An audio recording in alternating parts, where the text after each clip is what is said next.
Hey beauty, this episode is all about letting go of who you thought you had to be. I sat down with Kamesha and Denise over at Wisdom in Bloom podcast and it went deep.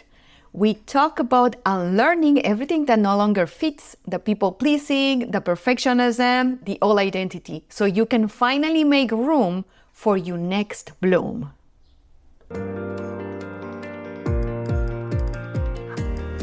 Welcome to Midlife Butterfly, for the high-achieving woman in midlife who has spent years showing up for everyone except herself. This podcast is where emotional exhaustion meets nervous system healing and where people-pleasing gives way to self-remembrance. I am Kena Siu, Identity and Embodiment Guide, because I know you are doing the inner work. It's time to settle that wisdom from your mind into your body so you can feel alive again.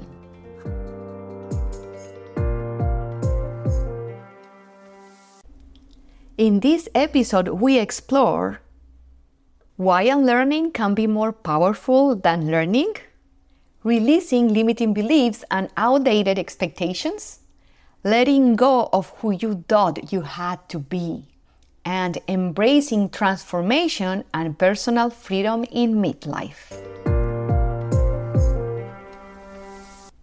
Welcome back, y'all. Welcome back to the Wisdom in Bloom, where we believe that sometimes the greatest growth in midlife doesn't come from learning something new. It comes from having the courage to let something go. From the time we were little, girls, we've been taught who to be, how to act, what success should look like, and what others expect from us. But what if some of those lessons no longer serve us? They don't serve the woman that we're becoming. What if blooming in midlife isn't about adding more, but it's about unlearning the beliefs and the fears and the bullcrap and the expectations that have kept you from living your authentic self? Today, y'all, we are joined by the incredible Kena Siu, known to many as the Midlife Butterfly, for a powerful conversation about transformation, self-discovery, and the freedom that comes from releasing old stories so you can fully embrace the woman you were always meant to be.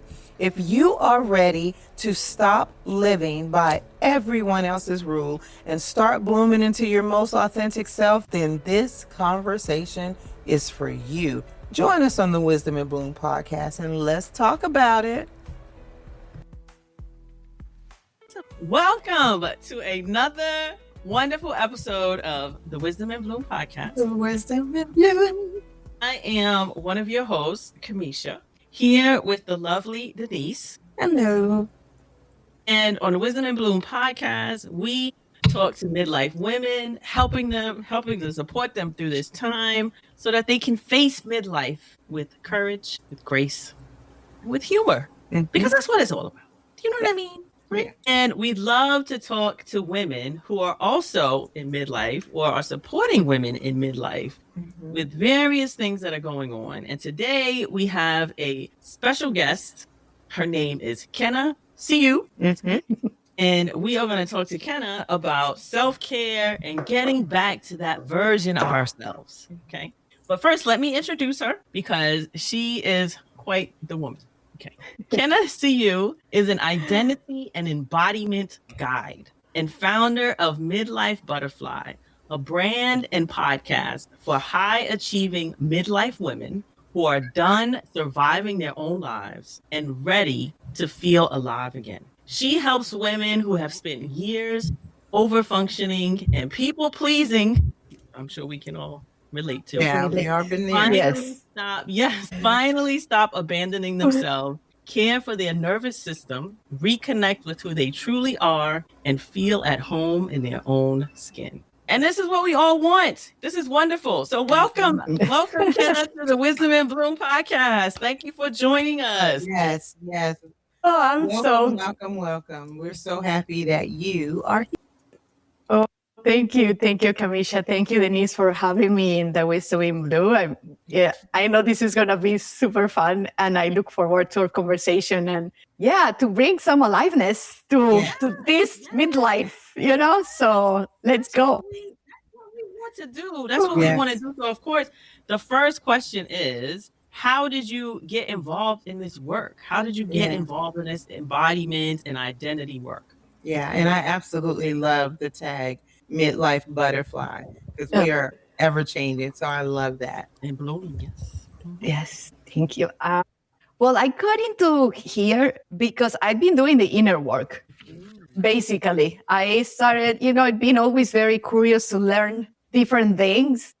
And so I started kind of like changing my eating habits and then getting more into what holistic health self-care is, like holistic health, better say, body, mind, and soul. And from there, like, inner work, like shadow work, mindset work. Then I was in a school of temple body arts when I connected back more with my body, with my femininity, because I used to be a lot of my masculine. And then recently I also took a certification in neuroepigenetic breathing. Ooh. Yeah, that's something else. Give us a little bit more into that. What is that? Okay, a neuroepigenetic breathing, it's a somatic breathing technique. Well, there are different kind of like breathing sessions, or we call them meditation sometimes, but it's actually an active meditation, right? Because it's through breath. So this one can be with different types of respiration. So it could be if we're breathing in through the nose, exhaling through the mouth, or inhaling and exhaling through the mouth, So it's different techniques of breathing, and then also includes what it is a lot, the pelvic floor, because basically it's the part of our body that holds us fully.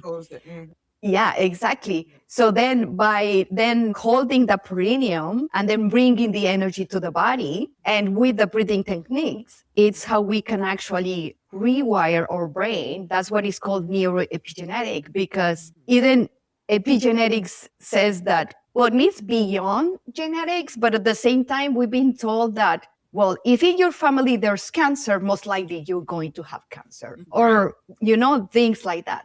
But the thing is, we can shift that because it depends of our environment, of what we eat, what we consume in every way, with our ears, with our eyes, with our smell. Everything is food.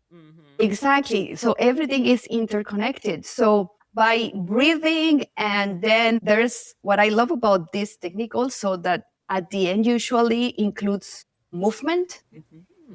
And that's something that we usually don't do. And that's usually, at least in the kind of breath work that I've done before, they don't really include it. And I love this that my mentor, Sajib Hurtado, does, because after going through a breathing process, the body needs to recalibrate, right?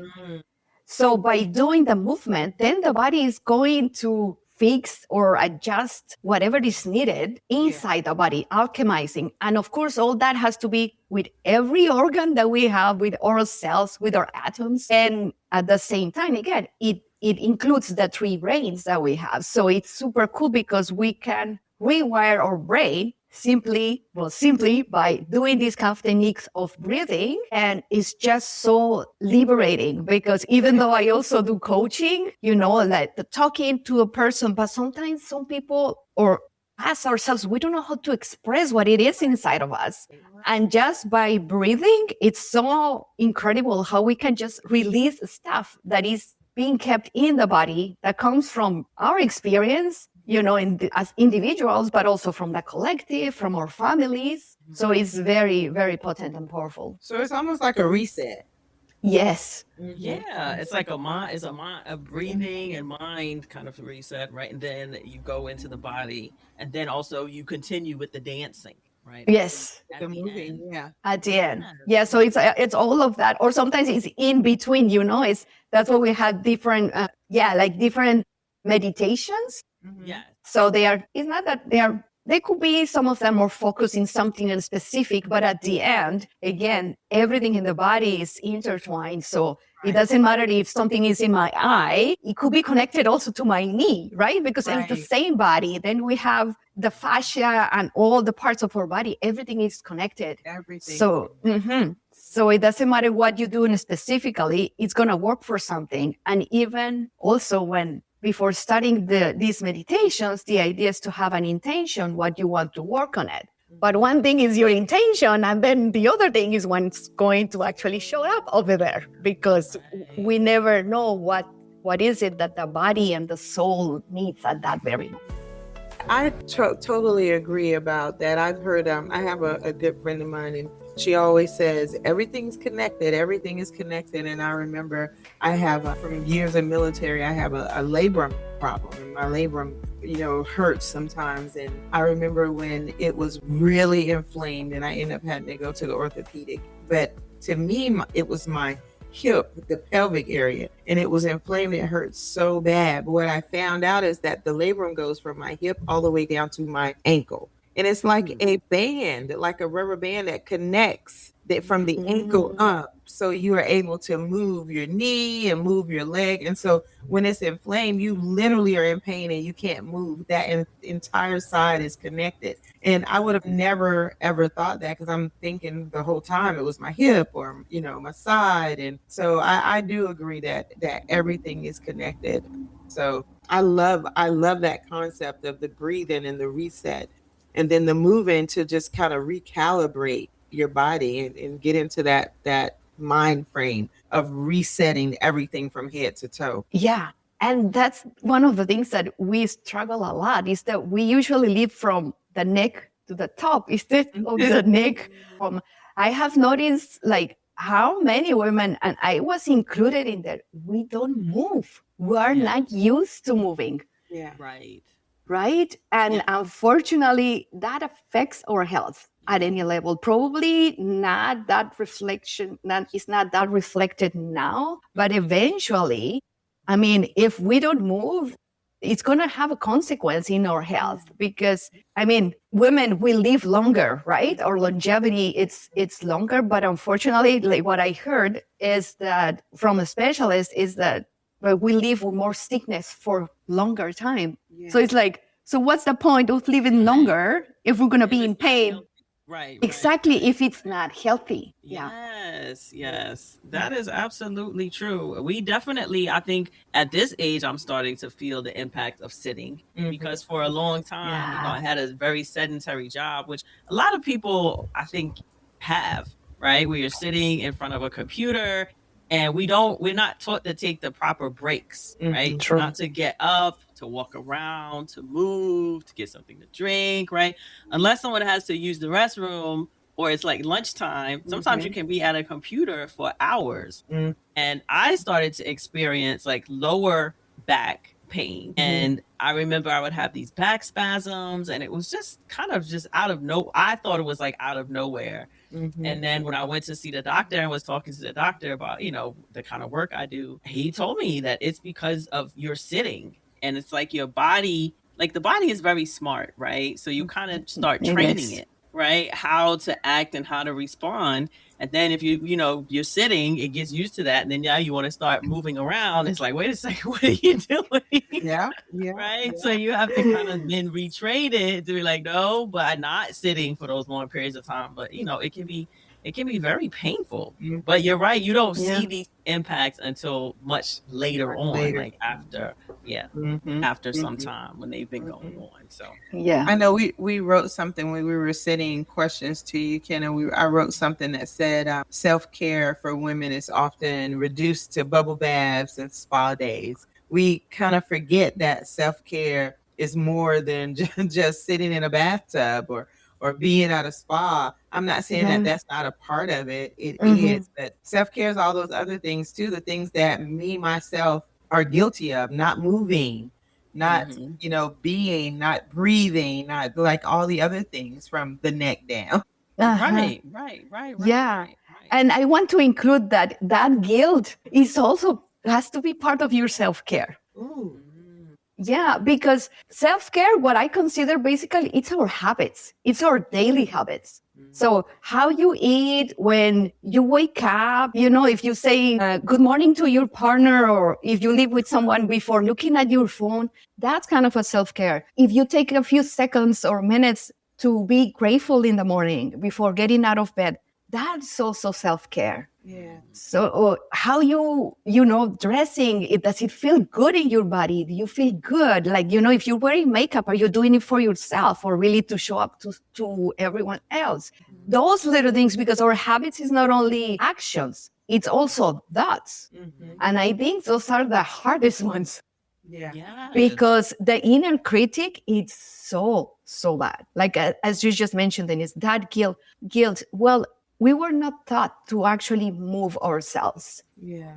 And after decades of taking care of others and then work and the family and the parents, I mean, unfortunately, women in midlife and even before, we tend to put everyone first on the list, and we are the last ones. Right? And then we say, we don't have time. Yes, it's just that you are not prioritizing that time for yourself. Yeah, that's absolutely true. And that brings us to what we want to talk about today, which is getting back to ourselves, right? Like, Yes, Getting please. back right. to her. Getting back to her when you actually don't recognize yourself anymore, because maybe you have been spending a lot of time taking care of other people and not focusing on yourself very much at all, or if at all, you're an afterthought. Yeah. And then you get to this point where you're like, I don't even know who I am. I don't recognize myself anymore. I don't feel like myself anymore. It's like you've now lost the connection with yourself, right? So where do we begin to get back to her? To her. To Yes. How do we begin to connect with ourselves again? I would say the first thing would be to start doing things that you enjoy. Like go back to when it was actually you, before everyone else came in, and you get underground. Like go back to that time. Like, what did you used to like? So why not trying those things? I don't know if you used to exercise before. Now you don't do it. Like, okay, what did you enjoy at that time? Exactly. Or do you like dancing? I mean, most of the activities that we can do, they are free. They are for free. Self-care, if we put it into a spa and things like that, that's amazing. But I mean, do we really have the money, or do we really have the time? Sometimes just, putting a song that you love and you dancing or you sing it, if that brings you joy, even if it's for 2-3 minutes, it's going to shift your state. Yeah. And that's what it is. It's about shifting the state of that monotony or the ordinary things, which I do believe ordinary things are fantastic. But the thing is, are you enjoying those ordinary things that you are doing? Right? So if you are cooking something and you're really enjoying the food that you are eating or who you are eating with, if you're going for a walk or you're having a conversation and you're really enjoying those conversations and that walk, or do you rather go on your own and listen to a podcast or listen to music? So we have different tastes. So it's something, just pick something that you enjoy, and also be curious about why not trying something that you have never done. If you don't try it, you cannot know if you're going to like it or not. Yeah. Right. Yes. Curiosity makes Curiosity.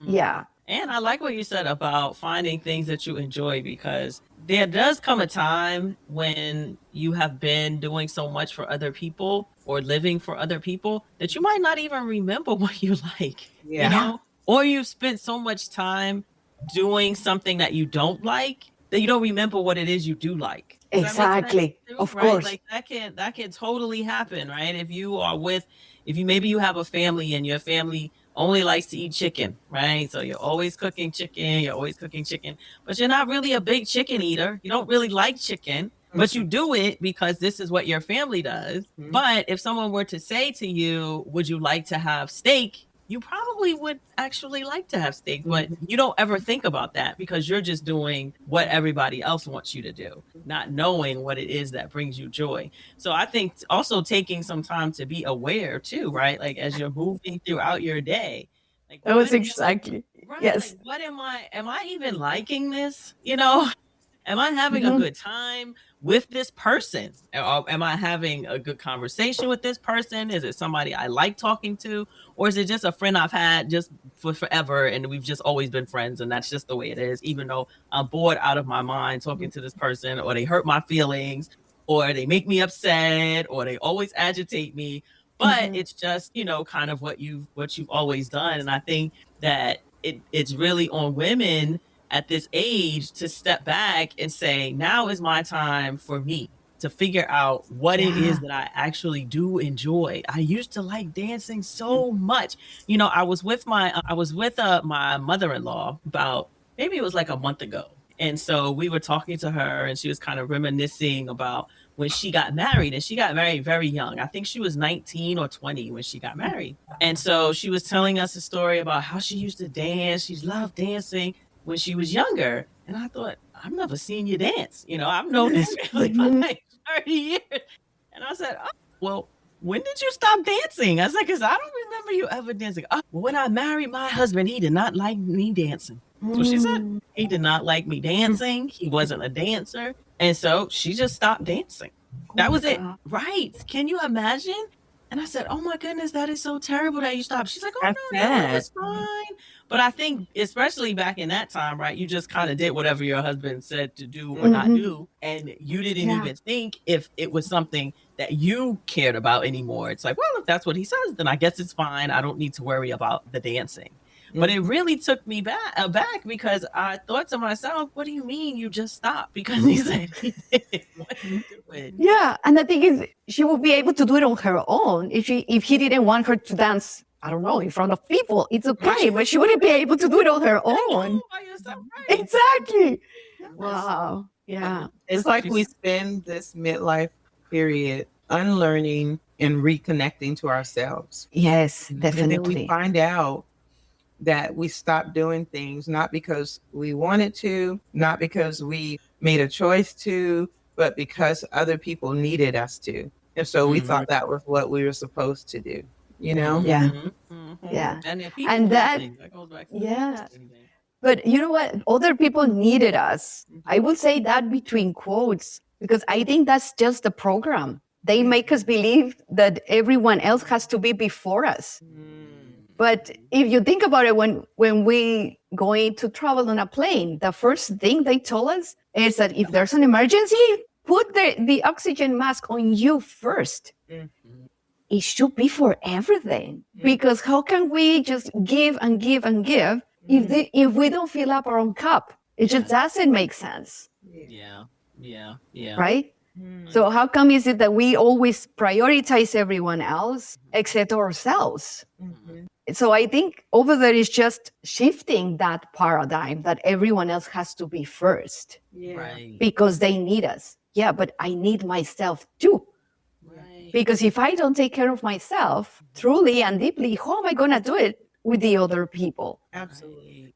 And that happened for you, Kena? Was there a time when you were realizing, I'm not living for myself anymore. Like I'm living for other people, or maybe there was some event that occurred, in your life where you had to just take a step back and start looking at your life and say, this is not the life that I want to live. Yeah. And then how did you navigate that? Yeah. Well, it was like a series of things that happened. Yeah. But the biggest thing that have me question, even though I was already, doing some work, I was already doing yoga and meditating and stuff. But what happened is that my father transitioned, he passed away, suddenly. He was 5 days in the hospital and then he was gone. He was not sick, not anything. So that was like a wake-up call, Sure. And then from there, I started questioning my life. And I was like, okay, I've been in a relationship for almost 10 years, but we got kind of into a plateau where we were not having any more dreams together, or, we're not going out more often to create memories or things like that. And I was like, is this really what I want for another 10 or 20 years? Wow. Right. So you start questioning that. And then the job that I was on it, even though it was really cool, it was very good salary. I had the opportunity to travel and all that, but I got to the point that I was not growing anymore. So it got bored for me, So again, questioning all that, also what I was doing, what I was not doing, my friendships and stuff like that. So I literally left the relationship. Luckily, it was in agreement, we were always in the same page. But then, we realized that as a couple, we didn't work anymore, So it was like the grieving of my father, the grieving of this relationship. And then one of my best friends also broke up with me. So this within not even 2 years, it was a lot of stuff going on. Then it was between COVID and the whole thing. So for me, COVID was a blessing because they sent us home. And since this was actually my second divorce, it was like, okay, the common denominator here is me, right? So let's work in me because I gotta look at myself now. Exactly, because I don't want to keep repeating the same patterns with other people. It just doesn't. So it's when I went deeper into looking into myself and saying, okay, what is it there? What is it that, noticing the patterns, my behaviors, what I needed to heal. And that really brought me to where I am now and saying, okay, now I found home, which it was a cool part from COVID. They sent us home and I found home, but here within me, because now I know that home is not a place, it's a feeling. So it doesn't matter where I am now, I am always home. So it's super cool. Well, I heard you say earlier too that you coach. And as we're talking about this unlearning and reconnecting and rediscovering, how do you help women release that guilt and understand that prioritizing themselves is not a selfish act, but a necessary act? How do you get them over that hump? Because we all have felt it and we all go through the point where you're like, well, if I don't do it for them, then it's not going to get done, or I'll feel guilty for not doing it. And the whole time I don't know if you know that you're neglecting yourself at the time, to be honest with you.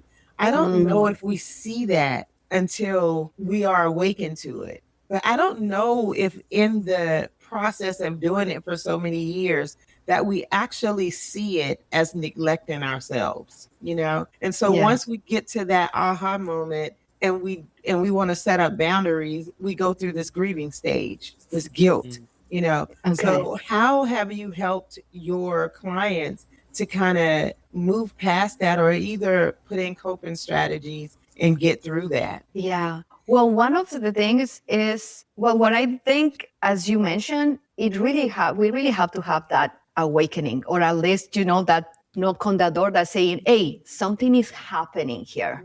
And that's what I think a lot of women, we think we are in crisis, but not.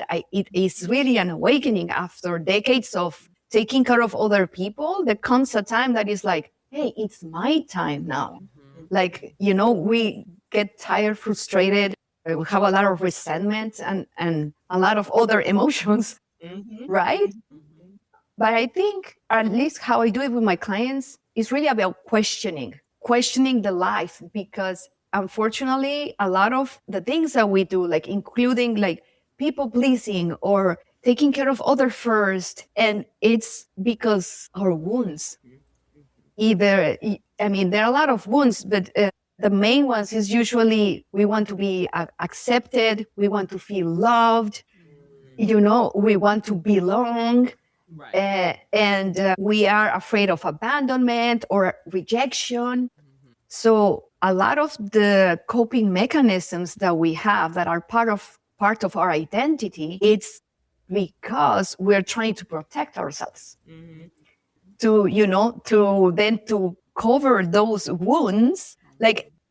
A simple one is the people pleasing. I think most of us, we are people pleasers, right? But why do we do it? Even though we don't like our boss, it's because we want to keep our job. So we're going to work later and we're going to follow whatever the boss says. Right. Or, no, my husband is the one who's paying the house that we are living. So I'm going to agree to everything that he says because he's paying the house. Yeah. So then, because we want that security, because we want to feel loved, that's why we have these kind of behaviors. And it's it's a coping mechanism. Yeah. That's what it is. Again, it's about questioning and digging in there, like saying, okay, where is this wound coming from? And why? And why? And then, of course, it's not going to go away right away, or probably it will never will, but at least it can kind of fade away little by little. Right. Like every time you actually put a boundary, every time you take a different decision, every time you speak your truth, it's about practice.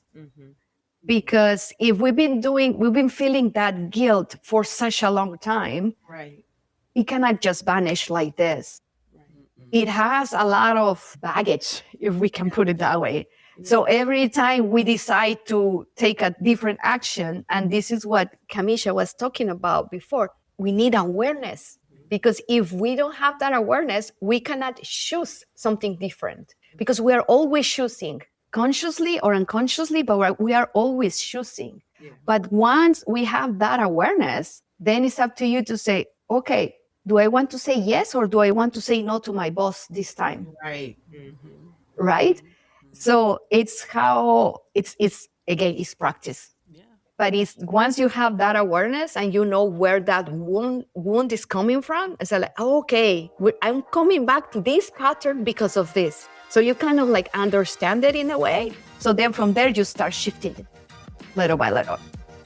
Hey, Bloomers. If you're just joining us, we are here with the incredible Kena Siu.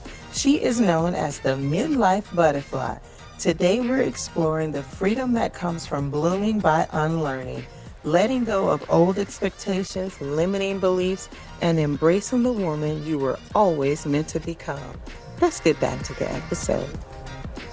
Well, I think this is, to me, why, this age is so wonderful, because there's so many things that are happening for women at this age that can be a catalyst for the change, yes. Right? Whether it is we have parents or family, that is getting older, and maybe we're taking care of them, or maybe they're, passing away, or maybe we were in a long-term relationship, or we were in a marriage and it's not working out anymore, and that's fallen apart, or maybe you've had children and your children have moved or have left them home, right?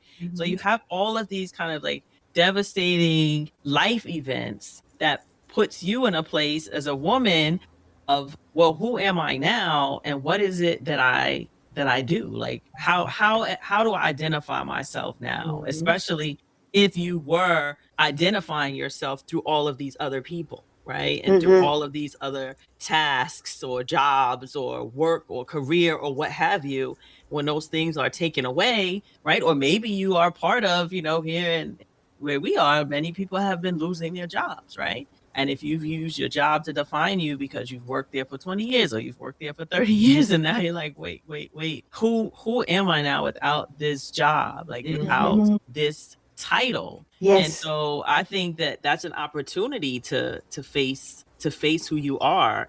But I think some women also find it very like fearful. Yeah. But I think it's a welcome thing. Like, what do you say about that? Do you think it's something that women should be fearing at this time, or is it something that they should be welcoming when their life looks like it's kind of falling apart? Yeah. No, I think it doesn't matter what happens in life, either if we consider it good or bad, it's part of our life experience. And if you notice, there are stories of someone who got fired and then finally they started their new business. Or, the universe is always working in our favor. That's how I see it. I love that. Right?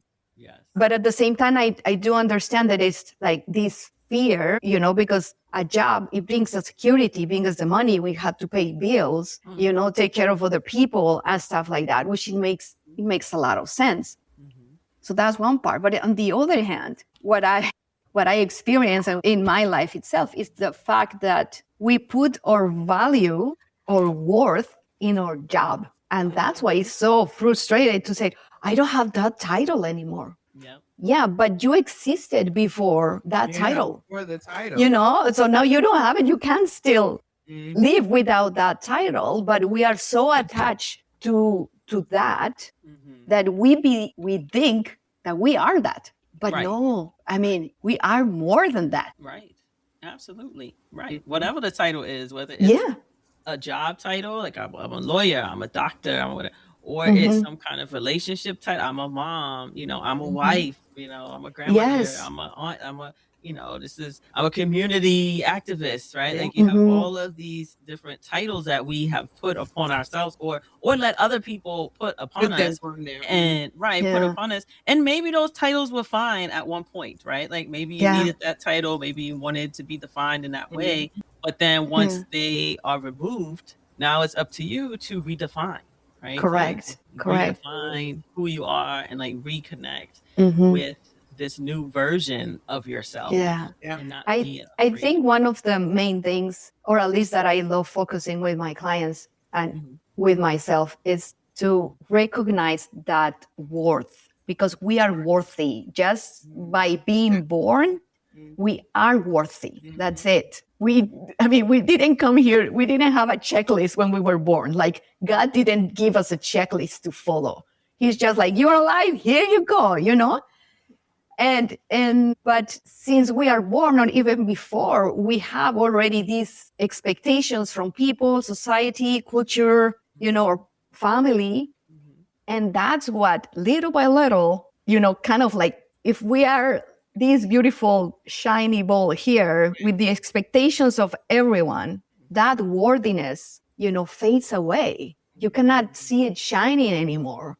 So I do believe, and with the work that I've done too, is it's about removing those layers. As you said, like, okay, my father, let's say, example, wanted a boy and I am a girl. So imagine, the kind of heaviness that could be, let's say, in a woman who is actually suffering for that. But then it's like, okay, but you really need to bring that worthiness of saying, yeah, but I'm a woman and I honor it. And also, all those expectations that most of them, they are very subtle. They are not told, right? But they are very, very subtle. Like, yes, you need to bring a good grades from school so I can love you, or you can gain this. Those are not told, but in a way, it's telling you, like, if you don't bring good grades from school, you are not worthy. Right. Right. And that's just a simple example, but I mean, there's a huge, long list. So the more we can come back and understand that we are worthy and work on whatever it is that we believe, make us believe that we are not, I think that's the key to really come back to her. Yeah. I love that. Earlier in the interview, Kena, you said that a friend broke up with you. I've been through that a couple of times where a dear friend decided that they did not want to be my friend anymore because of X, Y, and Z. I found myself reevaluating me as a friend. I found myself in a really tough spot thinking, what did I do? Why me? Was I more of a friend to her than she was to me? How did you react to that? And I think you said it was during COVID. So it was also on the cusp of you doing the inner work that you were doing for yourself. How did you react to that? Did you blame yourself? And how did you kind of get over the hump? Because losing good friends sometimes is like a grieving process. So, Of course. Heartbreak. It is a heartbreak, literally. Exactly. Well, how did I react? Well, the very first thing, because it was through an email, a very long email. What? Yeah. An email, because she was away visiting her mom. So, so she decided to do that on an email. So I was just, that's awful. I was just in tears, to tell you the truth. It was like, I didn't expect it. It was very, very unexpected. So she told me a lot of things and what was her point of view, what was her perspective. And then so I cried a lot, of course, but then when I took the time to reread the email, I think probably was better because it helped me to really like see what she was saying, what she meant. And then, well, first of all, I realized that it was her perspective, because one of the things that she was saying is that I became toxic. And I was like, interesting. I was like, I'm doing a lot of this inner work and she's telling me I'm toxic. So I was like, which is the opposite of the work you're doing. Usually, right? But it's just the fact that she was not doing any kind of inner work. Right? So she saw it like that. My change, and probably, I don't know, I was being more joyful, and she was also divorced and I was separated at that time. And I know she didn't agree with a lot of things that I was doing with my separation. So I don't know if that triggered her. I don't know, because I never talked to her afterwards. But I really took the time to say, okay, she's saying these points. And I'm like, it's her perspective. Like, I'm not that person, and it's okay. If she doesn't want to be my friend anymore, it's okay. It's her choice. I'm not going to force anyone to be with me. But you have to get to that. You have to get to that it's okay point, though. Oh, yeah, of course. I did grieve her. So that's what I'm telling you, that, like it was like 3 grieving, of my best, like my closest people that I needed to go through that process. So, yeah. It reminds me too of, I keep looking at your word. It says midlife butterfly. Yeah. And when you are in these places of growth and learning, you are going to shed some things, right? Like, yes. I feel like, though, people don't think it's going to be people, right? They don't usually think it's going to be people, right? Very true. They think it's only going to be only going to be the things that they want to get rid of, right? So it's like that's not true, right? Like, I'm in this growth stage, I'm doing me, whatever, right? And so the only things that's gonna fall away are the things that you don't think you need. Maybe you want to lose a little weight or fat or something, or like you want to be healthy. Oh, you're not gonna drink or whatever. You don't realize how your change is going to impact the people in your life. Yes, that's so true. Unless you are thinking, once they see how wonderful, I'm doing on this diet, they're going to want to join me, kind of thing, right? You don't realize that that's not true. Right. People are not going to be with you because you are moving to a new level, right? And you're almost kind of leaving them behind in some ways. And in their eyes, you're leaving them behind. Yeah, because maybe even in yours, you might be feeling like I was just listening to Kena's example where the friend is now calling her toxic, right? Like, what are you talking about? I'm toxic. Like, I am here doing the work. I'm, living my life. I'm trying to find, work on myself. I'm exploring all of these new things. And toxic is not what I see myself as right now, right? But perhaps that was now what you have started to see this other person as, who you never thought you were going to see as a toxic person, right? Yeah. But when we are shifting and like changing, like, we do release some things. Like, some things have to like release, like they can't go with us because they'll just hold us back, right? Correct. From where it is that we are going. So yes, I mean, maybe at the time you don't see it, but I don't know. I do think sometimes we do feel things. Like, we might not know 100%, like, I don't want this person. But it's kind of coming. But it's something, right? It's something there. Like, there was that time that blah, blah, blah. You know what I mean? Or she did say this once, but I just like blew it off. You know what I'm saying? Like, exactly. Lots of times is when we look back. We might look back and say, oh, yeah, well, maybe she, wasn't always the greatest I'm just using this per. Or this relationship or this marriage or whatever it is, right? Or this job.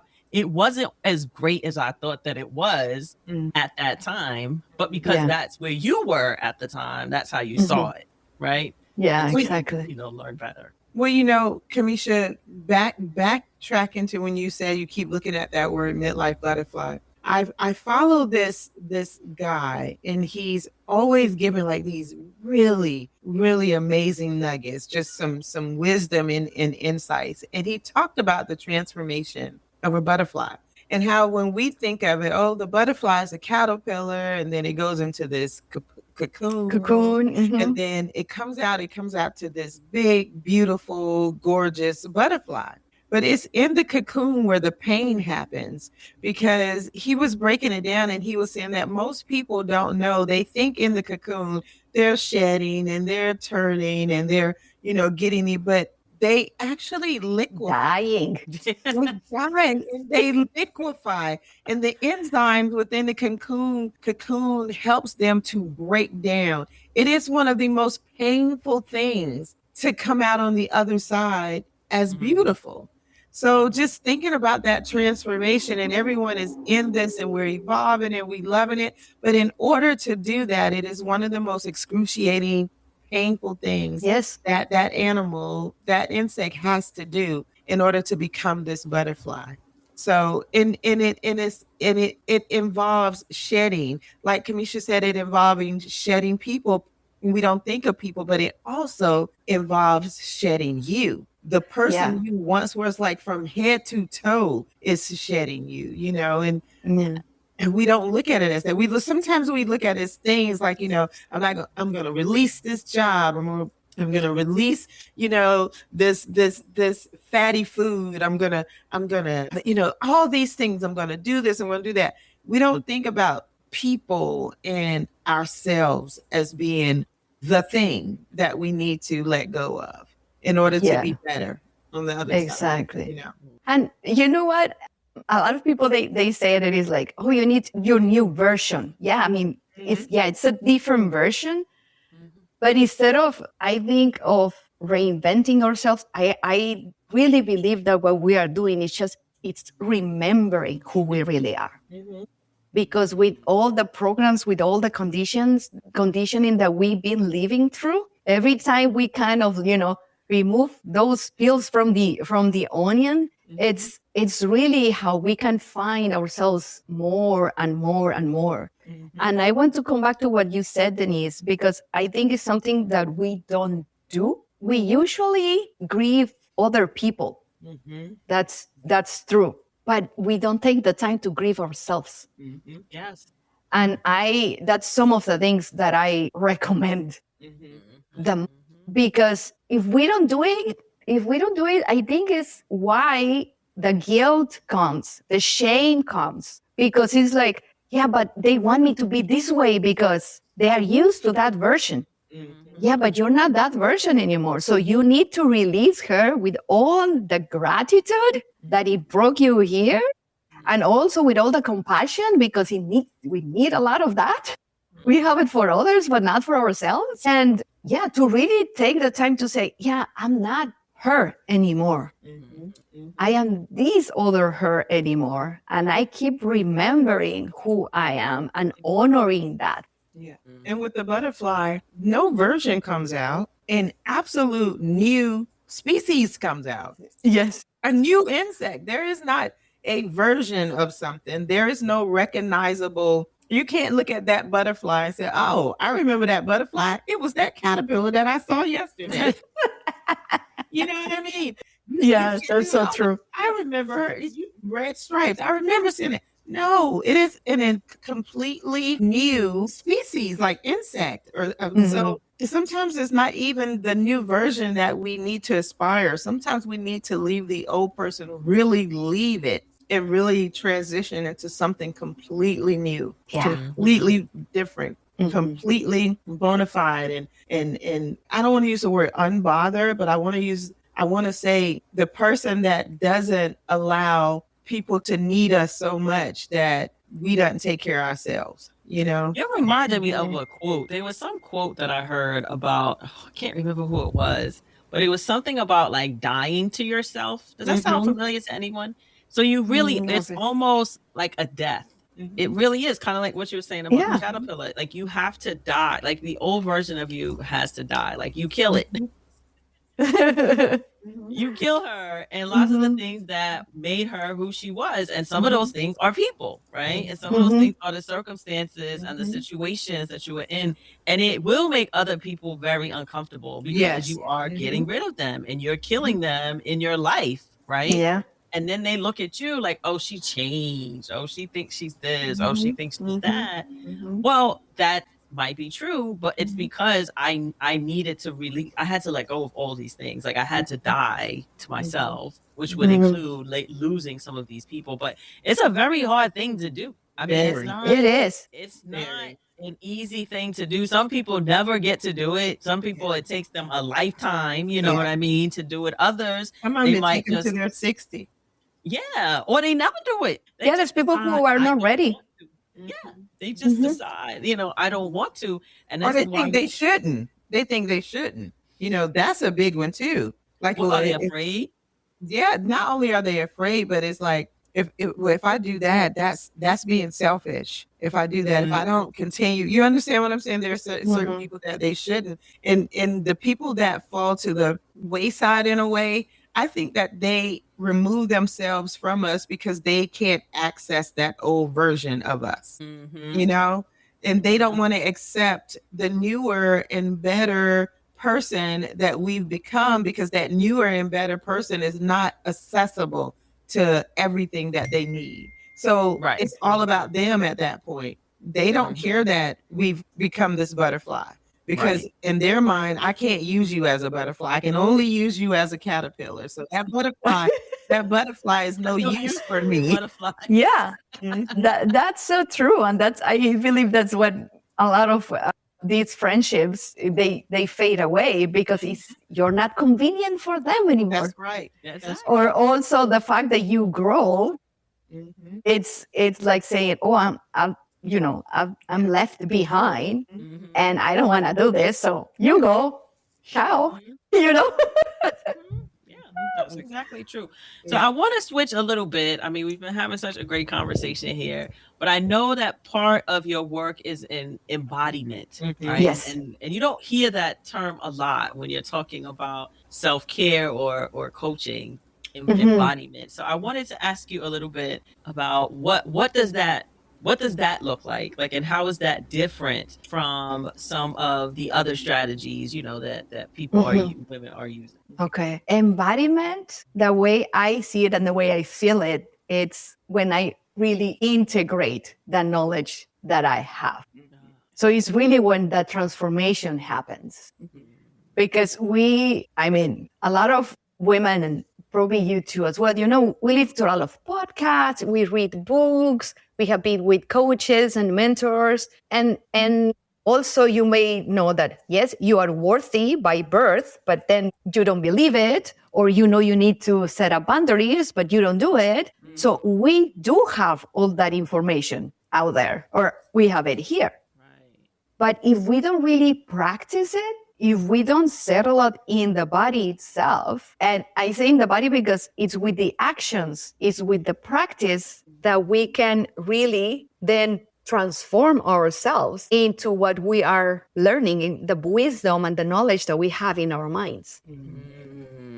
Yes, I see that. That makes so much sense because, as you said, lots of times we are just like in our head about things, like thinking about it, or we might be journaling about it, or talking to someone about it, and we know what it is that we need to be doing, but we are But we not don't do it. moving and taking those like actions, like physically doing those things. Yeah. And and if you're not truly embodying that change, then have you really made it? Right. Have you Yeah. really made the change? And the thing is, the body knows, because I don't know if you have heard this, but they said like the conscious mind, well, it's really, the mind, but the subconscious mind is the body, because that's the one who's keeping track of everything. Yes. Right?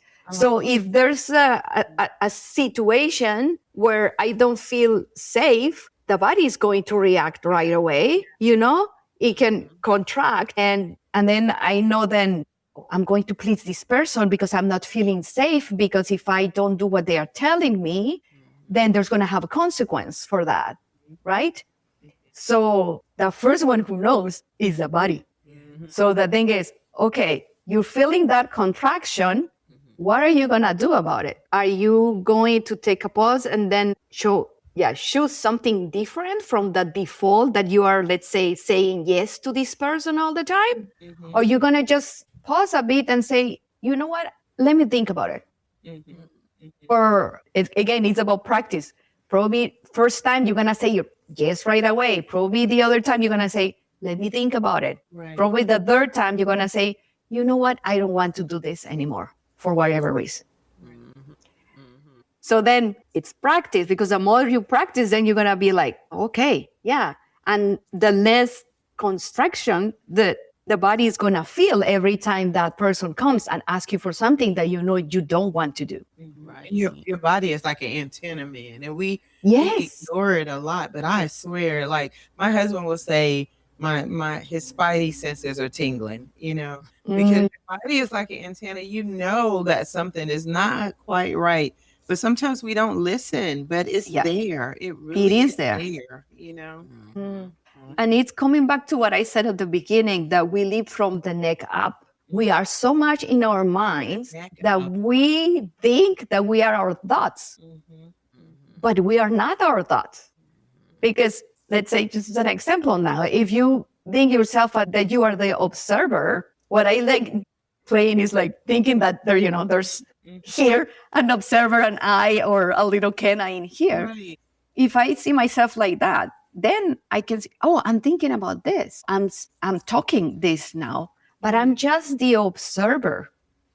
So that's why awareness is what I consider. It's just being the observer. And so then you realize you are the observer. You are not your mind. Yeah. Right. And the more we do that, and kind of what will be like unlocked, that's that belief that we are our mind is gonna start, like liberating and then connecting ourselves more with our body. Right. Because that intuition that you're talking about, Denise, is always there. It's just the fact that we are too much in our mind that we don't listen. We don't listen to our body, and we don't listen either to that voice that is the soul that is coming from the divine, because we are part of the divine. But the more we are into our minds, the less we're going to be able to listen to that voice that is always there. Yeah. Wow. You have brought us to a spiritual...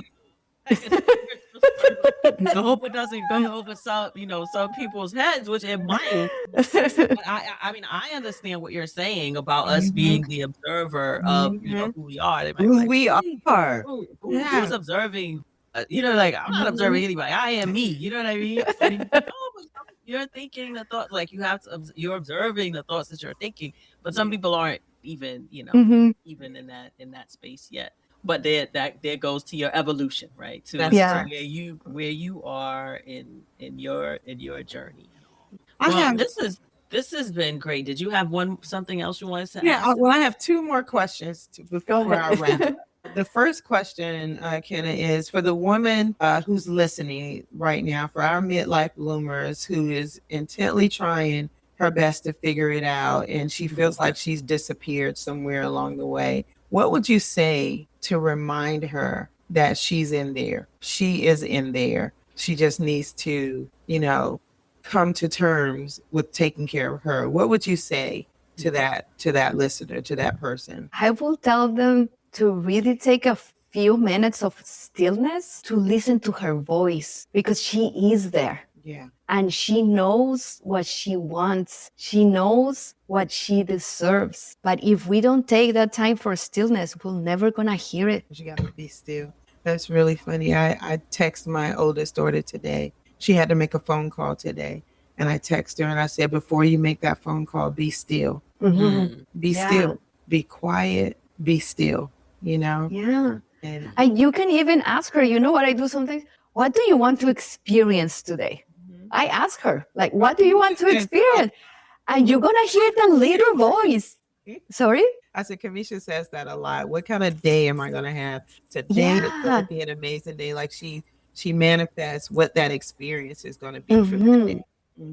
And I want to add this, that to recognize that voice is like a whisper. It's very direct because it can say no to, but it's like a whisper. Contrary to the ego voice, that's very sharp and very judgmental.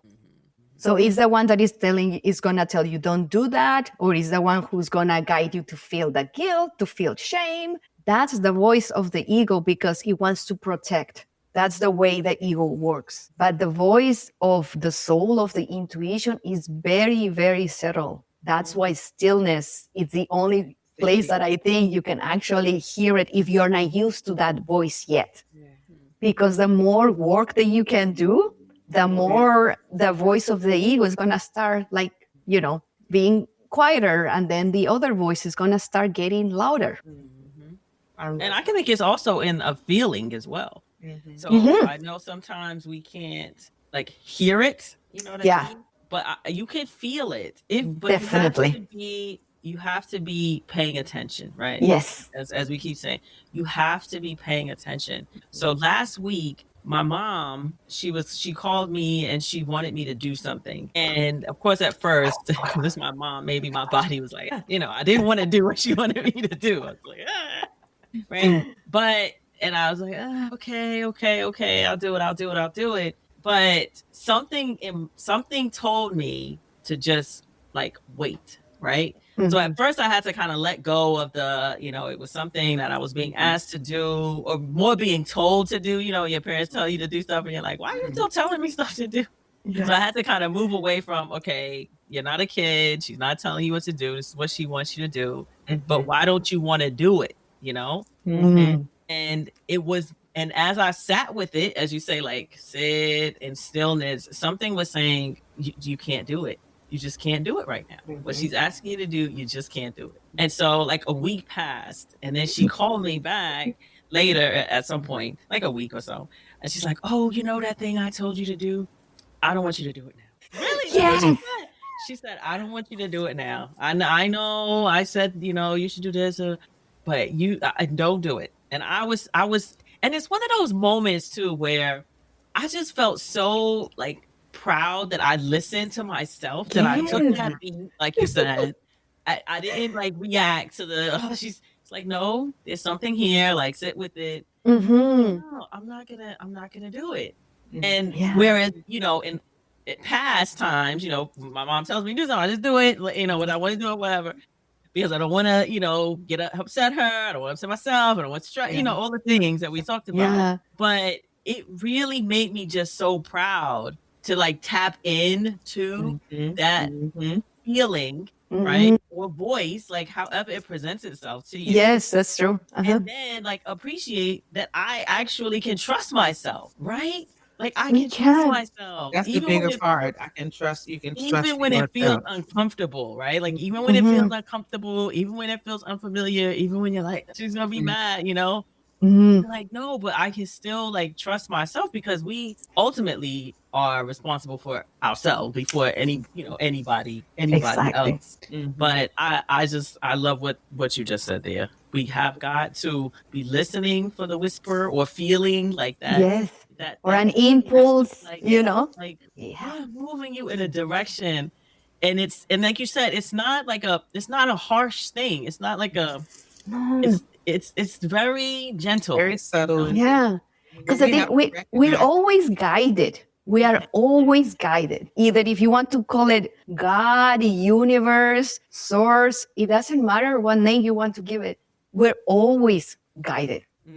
So it's about having that openness to then listen. As you said, Kamesha, it can come in a thought, in a feeling, in an impulse. We don't know. But then it's having that trust and that voice also, as you said, it's coming from the divine, but at the same time, it's because we are connected.